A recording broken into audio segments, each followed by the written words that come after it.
Now, without further ado, let's dive into our first session. So I'd like to welcome to the stage Eric Horvitz, who's Microsoft's Chief Scientific Officer, but I would also like to say a long-term friend of mine in my own field, and also an advisory board member of HAI. So he's got his hands in everything. He's good.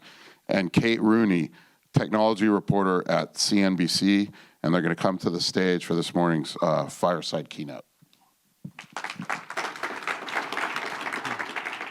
Good morning. Eric, this is going to be terrific. You need no introduction, but I think it would be great if you sort of set the stage and introduced yourself to the audience.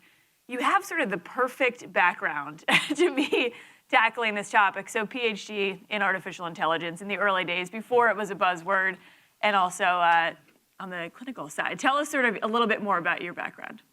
So I came to Stanford with the goal of an MD PhD in neurosciences, and in my first 6 months decided that I'd get closer to human intelligence and cognition by biking over from my anatomy classes, drenched in the odor of phenol and formaldehyde, to the main campus. At Stanford is great because the main campus is so close. It's a quick bike ride from the medical center.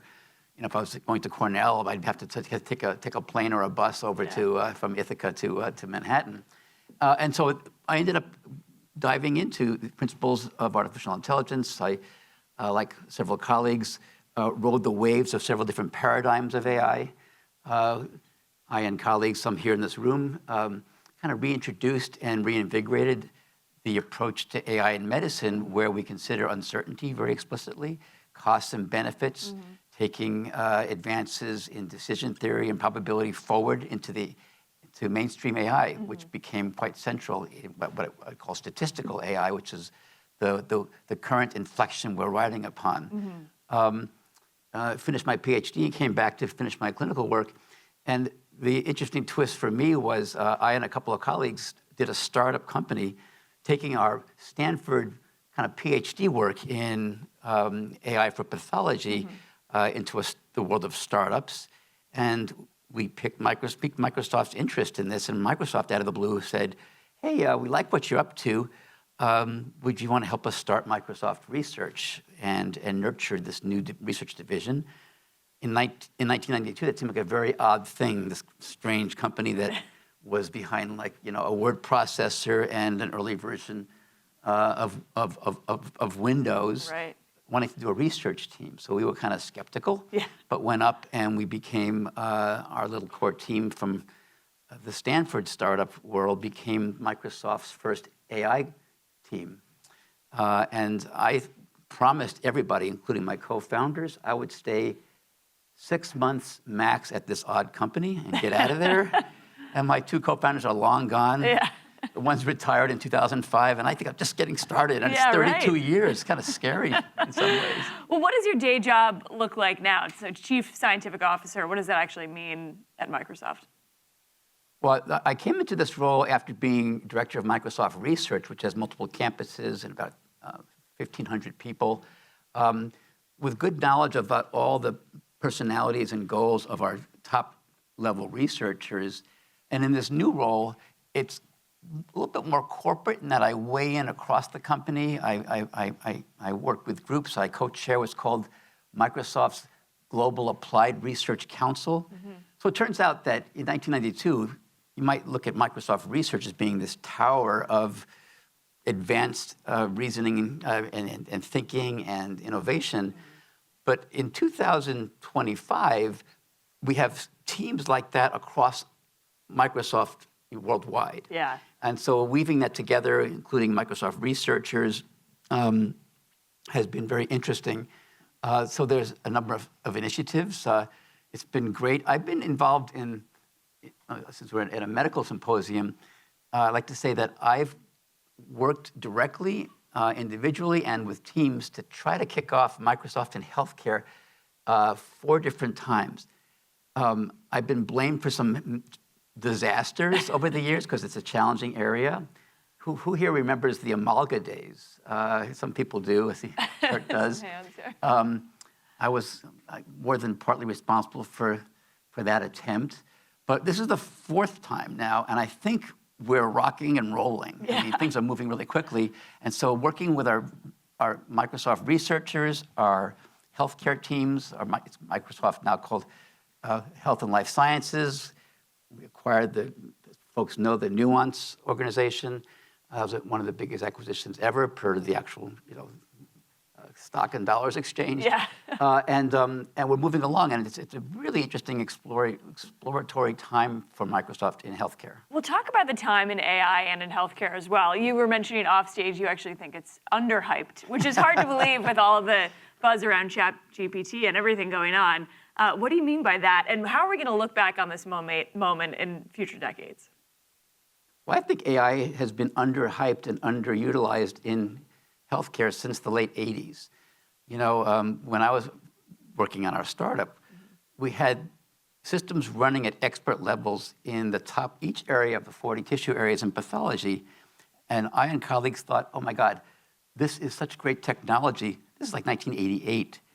It's like a gas-soaked rag in a hot garage. We just throw a match at this thing and it'll spontaneously combust. And we show this to physicians and pathologists, and they go, yeah, well, kind of like the pictures and images there, and they walk away. And I said, what? I can't believe. So it's been hard to really, I think, to communicate and educate the healthcare profession globally in different ways on how these technologies might be one day interleaved into workflows and really enhance the efficacy and accuracy and reduce administrative burdens and so on over the years.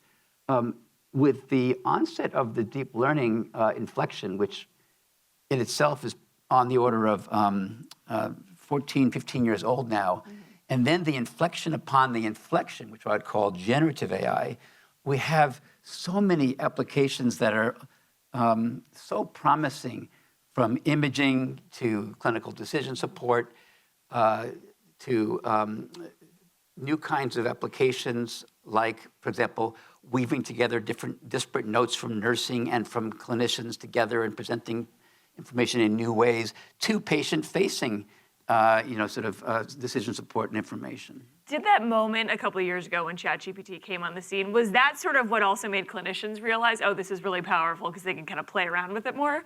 What sort of changed that for doctors? Well, I think we're at the point now where we have the initial kind of inroads with these technologies is coming through to start with some background tasks. For example, many hospitals now are using some of the earlier technologies in some ways, the ability to see patterns with these deep neural models, for example, in imaging tasks. So, for example, in radiological tasks, and you'll hear more about that from Kurt, I think, a little bit later, what's happened in the last year. But the idea that we have such diffusion now of technologies, for example, that will screen emergency department imaging to just set things up when when there might be a stroke, to run a stroke protocol, for example, and having an AI system alert and set things up so things flow more quickly in that time-critical situation, or the ability, the language skills and the speech skills make it obvious. Come on, let's listen into patient-physician encounters. Let's write structured notes. Let's do a first draft. Let's think about how we can manage the patient inbox, which whenever I talk about AI, I hear, oh my gosh, that is such a great savings. I love the first drafts happening in patient inbox. That's become overwhelming for physicians to do work on it every night when they get home. I want to ask you about the administrative side too, but when we're talking about pathology and talk about some of the work you guys have done with the tumor board, for example, at Microsoft, that seems like a great use case, and maybe explain some of the background there and the partnership between AI and doctors and potential outcomes for doctors who might not have the same resources that you have here at Stanford. Yeah, it's very interesting sitting on the stage at a leading medical center like Stanford to talk about tumor board as an application. So when I was a medical student, one of the most interesting sets of meetings I would show up at and sit quietly into the senior medical student were these meetings, tumor board meetings, as I learned, which brought together specialists from different departments there's the surgeon, there's the radiation oncologist, there's the oncologist, sometimes the patient and their families would be in the room as well, the pathologist, and each would come together and provide a point of view. Here's the histology and what I expect about metastasis. Here's the surgery. And even thinking about cost-benefit trade-offs and quality-adjusted life years, how do we maximize this patient's wellness for as long as possible, making some trades that only a patient could decide or their family when it comes to the trade-offs. So I thought this was a very rich area, and the bottom line is that many cancers aren't cookie cutter. There are clinical trials coming up, there's literature changing, there are decisions to be made under uncertainty, and sometimes it's really important to get the best expertise together for an interdisciplinary or cross-disciplinary conversation. So when I first saw GPT-4, it's one of these moments I had was I said, this is, the word that came to mind was, in looking at our medical explorations, the word was polymathic. These systems have surprising polymathic abilities to do these interesting weaves across disciplines, whether it be trying to write a proof of the infinitude of primes in a Shakespearean sonnet form, or having radiology it be mixed with surgery on a particular patient case. So I was pursuing that goal with colleagues, including I reached out right to Stanford immediately to my colleague Sylvia Plevritas on this direction, and we also stood up an internal effort at Microsoft. So it's been interesting to work on tools internally at Microsoft, led by our health and life sciences group, to first ask the question, how can we do better prep, use AI abilities with language and imaging and multimodal models now that we've language and imagery together to help set things up to make it easier to run a tumor board meeting.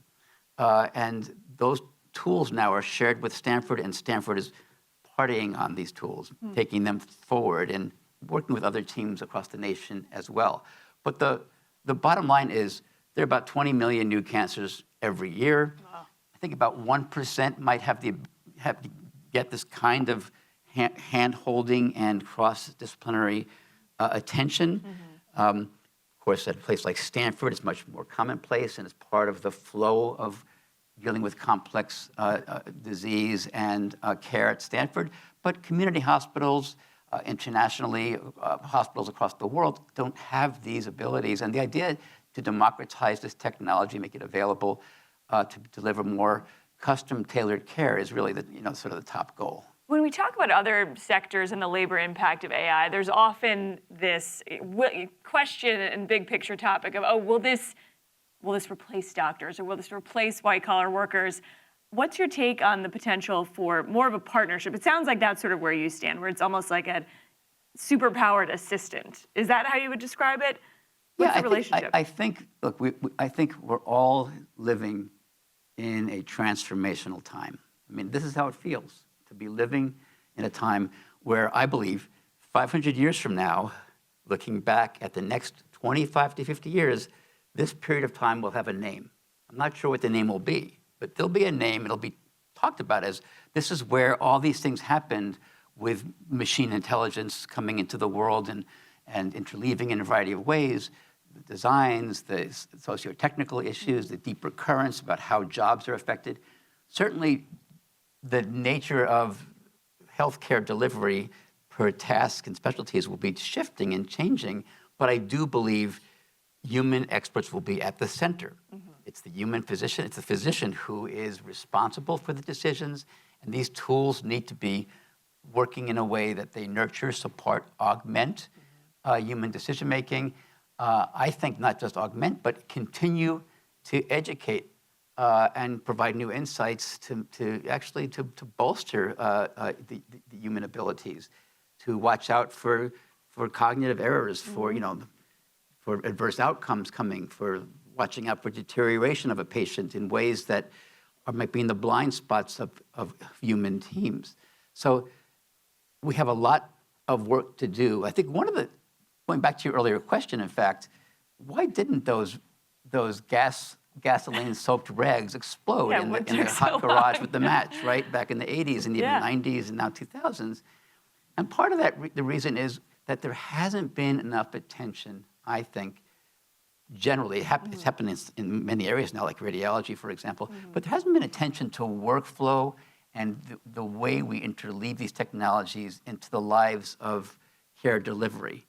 What does it mean to build systems that understand how to have dialogues and when to come forward, when to stay back, how to combine human input with machine input and show interleaving of the two and have doctors converse, have AI systems critique a current plan that a physician might come up with.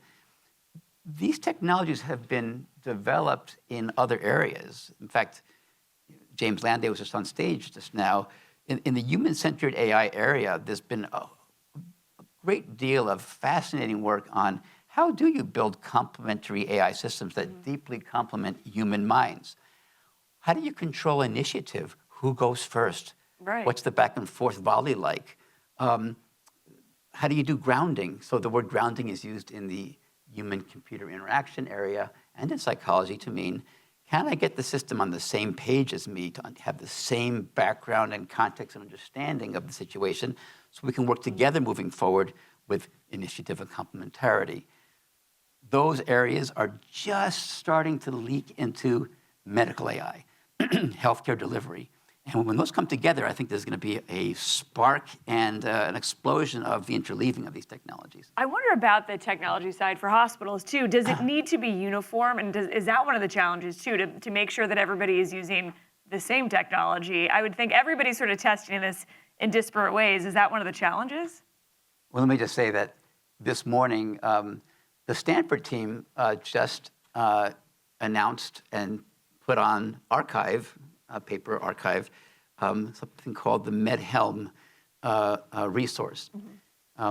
The Stanford team, working with our group and other teams, identified 121 different clinical tasks, all quite different, some related, but spanning 5 different big areas from administration to patient care, writing down, here are some measures, metrics, and benchmarks for testing out these models, and they're quite different and diverse. So my sense is, given the complexity and diversity of all the components of what it takes to deliver great health care to patients, is we'll have a diversity, a heterogeneity of tools.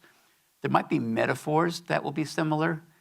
We don't want to necessarily have specialists moving from one area to another feel like they can't just rent a car and have a steering wheel and an accelerator and a brake to know how these things tend to work. But I think there'll be a diversity and a richness of where the innovation goes across specialties. Even now, I mean, I had a chance to recently give a keynote at the Gastroenterology Society. So I said, wow, it's like, ASGE, a huge society of several thousand people. I better check to see what's going on in that field. Do they do anything in AI? And just like many other specialties, there's a rich, recent 4 to 5 year history of everything from systems to help endoscopists out with understanding what's going on, even looking at the histology and making inferences during a colonoscopy, to how to read what these capsule endoscopists do now. Like they put a little pill down someone's throat and someone swallows it, and they can get all this footage, but it's so overwhelming for endoscopists to look at the footage, but AI can help them spot early frames and figure out what to look at. So every specialty is now innovating. And just like I saw with the ASGE, the Gastroenterology Society, there are AI boards now and fellowships, and each specialty is innovating in a very diverse way right now across fields, doing what's best for their area. That is fascinating. I wonder, too, about the bar in healthcare is so high, and we talk, in sort of the consumer technology side of things about hallucinations, and this technology right now is not perfect. How do you reconcile that in medicine and make sure that it's not making mistakes and that it is actually improving outcomes? Yeah, I think I recall Bob Wachter, former chief of medicine at UCSF, did a piece in an anthology that I put together where he ended up by saying, what do we do with this technology that's really brilliant and it, like maybe 95% of the time is getting things right, but it can fail dramatically? How do we use those technologies in healthcare right now? And I've demoed great examples where I give a grand rounds and I say, look at these great examples of how the system works with these hard clinical vignettes. And then I said, well, don't get carried away. Here's the dramatic failure. And people, their jaws drop with the failure. So look, it's very early days. And I think most people that look at these technologies, even at how they have advanced in terms of veracity, referencing appropriately, bringing in actual clinical data with technologies that go to databases as opposed to generate under uncertainty tokens and sequences, we're going to be seeing much more trustworthy systems over the next few years. And we also have technologies which will allow and are being used, for example, at Stanford, Nigam Shah's team and others, to mesh Stanford's great corpora of patient data and information with existing large-scale language models that have been trained more generally, so they can be fine-tuned on local data and also go out to the actual detailed resource locally for confirmation and checking. I also say that I like to see more richer metaphors. Back to the human-AI collaboration, clinician-AI collaboration. Imagine someday seeing a report coming out on a patient, for example, with analysis, in color coding showing the competence as well as the origins or the provenance of where sentences came from. Meaning, okay, so you get this outcome and you say, all right, but caveat, this is 95% accurate, or just giving a little bit more of a taste of and these systems are getting better, and there's great research going on, some at Stanford, some at Microsoft, and other universities right now, medical centers. How can these systems be given a very important capability to know their own competences when they chat, when they introduce a sentence or an inference? A few years ago, we had done a study of how much better the word used in statistics is better calibrated are the confidences of these systems than the prior systems. And we found that GPT-4, for example, was much better calibrated where if it gave a probability, it really was confirmed to be the probability versus way off. I'm very confident in the system turns out it's not. Yeah. Because you can check these things with reality, with actual gold standard data sets. So I believe in our own lifetimes, I'll just say 4 to 5 years, we'll have much more trustworthy systems. And that includes systems that understand their own limitations and can propagate out and say, here's how uncertain I am, and you can trust my signal of calibration on my uncertainty. Interesting. That is a different type of wisdom, sort of knowing what you don't know and disclosing that, I would think, in these systems. It's a famous line from an ancient Chinese proverb. What about data privacy as well? Is there any sort of disclosure you need to think about with patients saying, okay, I'm opting in to have AI train my data, whether it's a colonoscopy or anything else? Well, I think there are varieties of layers here to consider in that question. It's a great question.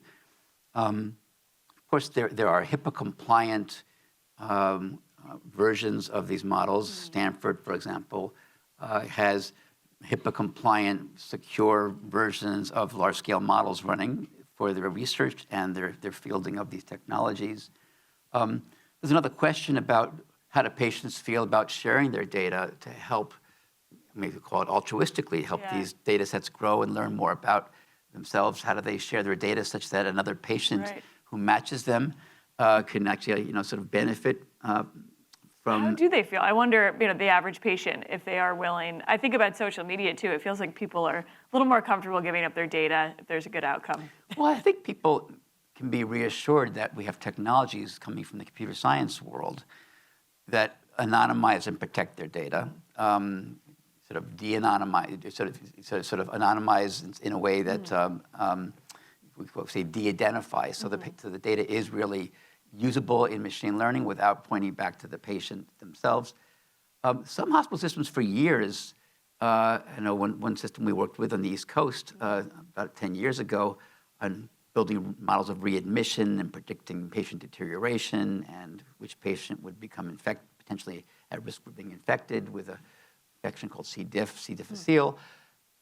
On the actual patient check-in form, to the hospital, there was a line saying, we disclose that we will use your data for research. And so anybody in the hospital was sort of kind of agreeing to that global statement. I would think cybersecurity might be a much longer question too, and just making sure that data is protected. I would think that would keep people up at night at Stanford and all across any university, any hospital system. That data is so valuable. We've heard about breaches in the past. In working with the last administration on the President's Council of Advisors on Science and Technology, PCAST, we talked a bunch about the challenge with various kinds of attacks on hospitals in particular, and the need to do special work to make sure that medical centers weren't locked out of their own data, for example, as has happened in this country. They've been a prime target because of the importance of computing and data for the attacks that will freeze the systems and keep until a certain payment is given out. Yeah. As well as other kinds of cyber attacks. But I think if you have anonymized data and it's de-identified and encrypted, we have ways of protecting that even if somehow there was a leak. Yeah. It wouldn't go back to any identifiable information. We kind of breezed by the administrative side of this. I would think that would be a huge opportunity to prevent burnout and just to help doctors, send out memos and what was it, ambient listening that we were talking about? Right. Walk us through the opportunity there, different than a little bit of what we talked about. But on the administrative side, what is AI capable of? My least favorite thing when I was going to medical school was writing up reports. Yeah. Even though I noticed that physicians write beautiful reports, they have great language skills and so on. But the idea of having, of automatically having your conversation with a patient captured, and not just captured, but brought into a structured, as we say, a SOAP note that really is the kind of form is the information from the patient and their history of present illness and review of systems and their chief, how it's captured in the plan, and have a draft there. It really can be a game changer. You can imagine, and tools now are coming available. Stanford's been an innovator in this space in testing out tools, but as well as putting them into practice as well. You can imagine that once you can do that kind of thing, you can sort of do all sorts of derivative work. How do I work with the insurance company now with various kinds of authorization letters, for example, and so on? How do I do follow-up? How do I take a whole patient record and summarize it and take a look over time? How do I, again, back to the patient inbox, how do I draft up responses and then make it easier for me to respond? My daughter is a pediatric neurologist at UCSF, and she quite, calmly, I don't want to get her in trouble, said, I'm going to quit this job. I have such little time with my patients. I just spent all my evenings writing up my charts and responding. And I think she was an early user of some of the ambient style technologies, whether it be Microsoft's offering DAX or a bridge ambient. There's several companies now, and it's a big area for startups to be partying now with innovation. So I think it's going to be a game changer on the administrative burdens. Now, I would hope that these technologies lead to more time with patients, but let's see how the efficiency pressures work. I would think on the patient side too, I would think that's probably a relief. I'm sure a lot of people can relate with insurance headaches and that side of medicine as well, that if it's going to flow through to the patient experience. I think that there's a whole complementary world with what are patients doing with even the consumer versions, like the chatbots that are out there right now. I remember about I don't know, it had to be 20 years ago now, being at a medical meeting where all the rage was Google search. And an ER physician said, wow, it's just amazing now when patients come into the ER, the emergency department, the patients and families bring a sheaf of paper in and they know more than I do about the specialty disease, the specialist area than I do. And it was kind of becoming this interesting time for the change in the relationship on the information front. And the question is, can these systems be deployed in ways, both in bespoke ways by medical systems facing their patient population, as well as per the big consumer-oriented AI companies, in a way that actually is helpful, rather than making you think you have a terminal illness. The source I feel like of if you Google it, cyberchondria, as we call it. Yeah. Yes. And I think they can be. It's going to be interesting, and it's an interesting challenge to ground with patients, which is important to figure out what's really going on. Right. To provide information that's valuable and not, over the top, upsetting, inappropriately, and to also not just diagnosis, which is one of the big histogram bar charts is high diagnosis. I have these symptoms, but you also have patients with chronic illness that want to be track it over time, see about updates to to best practices, best treatment, long-term wellness directives. And I think that this kind of area is another area to really think through. And we have a really important role as physicians in designing systems that face consumers. And it's a challenging space to do that well. We've only got a couple minutes left, but I would love to get your predictions with how quickly this technology is moving and changing. What is possible in the next couple of years? Will we see diseases eradicated? Could cancer go away? Give us something to look forward to. With all our interaction, we haven't touched on bioscience. We're talking about clinical practice. So when people ask me what makes you most excited about artificial intelligence and recent advances, my eyes go up to my upper right-hand side, I don't know, about part of my brain, and I think about everything going on and all the possibilities in the biosciences, with protein design, with the ability to understand biological networks. One of my big dreams that I talk about when I'm in a bioscience meeting is, I say one grand challenge is, can we convert a number of cancers today into chronic diseases? We've already gotten there. We've even seen some interesting cures with manipulations of that actually get down to transcription, to the genomic level. I think we can go much further than that. And I think that AI will become known over the next decade as being a game changer for either curing or being the frame for whole new therapeutic approaches to enhancing wellness and longevity. And so you might see all of our chatter and excitement about clinical practice way down in the noise when it comes to those big breakthroughs I expect with high confidence. So 2 years from now, we'll come and check back on that. Okay, last bonus question. If you could name this era that we're in, that we're going to talk about in 5 years, what would you call it?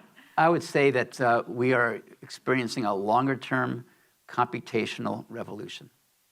And the spearhead of that is artificial intelligence. So the LCR, we'll call it that. Okay, terrific, Eric. For now. We could go on for another hour. This is fascinating, but thank you for your time. I actually am going to introduce our next session here. Thank you, by the way, and this was terrific. So thanks to everybody here. This is great.